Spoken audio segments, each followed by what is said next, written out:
Hello friends, कैसे हो आप सब। आज की हमारी कहानी है सिंह और सींग वाला सियार। बहुत समय पहले की बात है। एक घना जंगल था जहाँ एक शक्तिशाली सिंह रहता था। नाम था वीर सिंह। वह जंगल का राजा था, लेकिन अब बूढ़ा हो गया था और शिकार करने की ताकत खो बैठा था। एक दिन वीर सिंह ने सोचा, अगर मैं अब शिकार नहीं कर सकता तो मुझे कोई ऐसी साथी चाहिए जो चालाक हो और मेरे लिए भोजन जुटा सके। उसी जंगल में एक सियार रहता था जिसका नाम था चपल चंद। वह बहुत तेज तर्रार और बातों का माहिर था।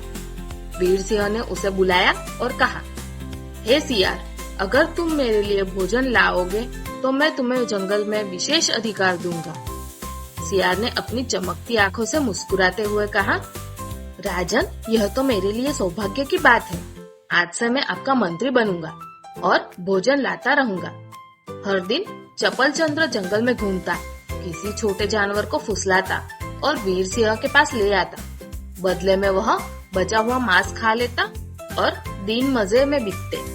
एक दिन वह एक ऊंचे पहाड़ पर गया जहाँ एक सींग वाला विचित्र जीव दिखा।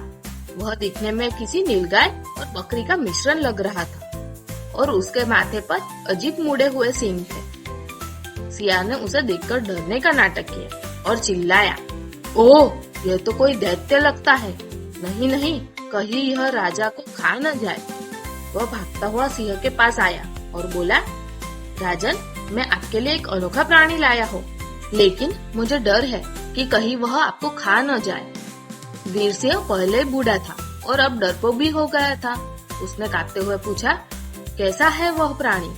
सियार ने चालाकी से कहा, उसके सिर पर विशाल सींग है, उसकी आंखें चमकती है और वह बोलता भी अजीब है। मुझे तो डर लग रहा था। सिंह ने सोचा, अब मेरे दिन लग चुके हैं। अगर वह प्राणी मुझ पर हमला कर दे तो मैं बच नहीं पाऊंगा। इसी बीच वह जंगल जीव, जो असल में एक भोली नीलगाय थी, खुद जंगल की ओर टहलती हुई आई और बोली, क्या यहाँ कोई शेर रहता है? मैंने सुना है वह बहुत न्यायप्रिय है। सियार कांप गया, लेकिन सिंह ने जब देखा कि वह तो बहुत शांत प्राणी और सीधा प्राणी है, तब वह शर्मिंदा हो गए।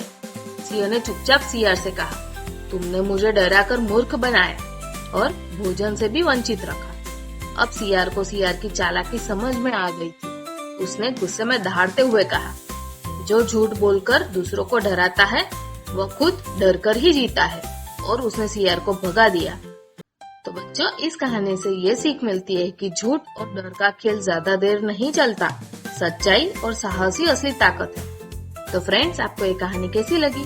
कहानी अच्छी लगे तो लाइक, शेयर और सब्सक्राइब जरूर करें। Thank you for watching. Have a nice day.